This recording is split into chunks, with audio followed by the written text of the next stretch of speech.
আসসালামু আলাইকুম প্রিয় দর্শক, আজকে আমি রওনা হয়েছি আমাদের আগামী ২৬শে জানুয়ারি ২০২৬ সালে আমাদের কুতুবখানি আঞ্জুমানে হেফাজতে ইসলামের উদ্যোগে ওয়াজ ও দোয়ার মাহফিল। তো এটার যে ব্যানারগুলো আসলে আমাদের এসে গেছে, তো আজকে আমরা প্রত্যেকটা জায়গায় এটা লাগাবো। তো সম্পূর্ণ ভিডিওটা কন্টিনিউ আপনারা সাথেই থাকুন, আপনাদের দেখানোর চেষ্টা করবো ইনশাল্লাহ। আমরা রওনা হয়ে গেলাম আমাদের বাড়ি থেকে। আমাদের যে ৮টা মসজিদ টার্গেট করে গিয়েছি, যে ৮টা মসজিদে আমাদের ৮টা ব্যানার টাঙিয়ে আসবো ইনশাল্লাহ। আমরা চলে গেলাম ৫ নং বাজারে এবং ওইখানে আমাদের ব্যানারটা সুন্দর মতো একটা স্থানে স্টাম্প করে রেখে আসলাম। তারপরে আমরা চলে গেলাম শেখের মওলা মসজিদে এবং ওইখানে সুন্দরভাবে আমরা এইটাকে স্থাপন করে চলে আসলাম।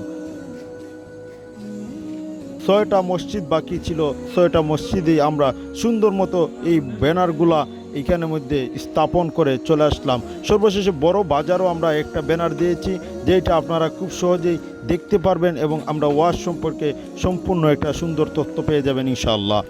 যে বাবুর বাজার যে মসজিদ, ওই মসজিদে দেওয়া আছে।